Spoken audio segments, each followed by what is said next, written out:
So ayan guys, for today's video mula sa ating mobile phone, pupunta lang tayo sa dial ng ating mobile device. And dito guys, pagka-open, i-dial lang natin is asterisk, 123, number sign or hashtag, and then call.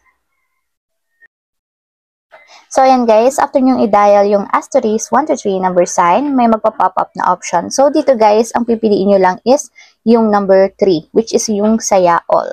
So ita-type lang natin yung number 3 and then send.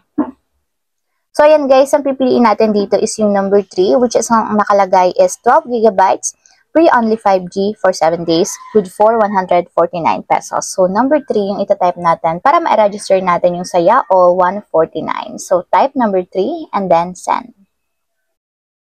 So ayan guys, kapag daw nag-register tayo ng saya all 149, makakakuha tayo ng free only 5G plus only TikTok, FB, and then Mobile Legends. Plus, meron siyang 12 gigabytes plus only calls and texts, good for 7 days, worth of 149 pesos.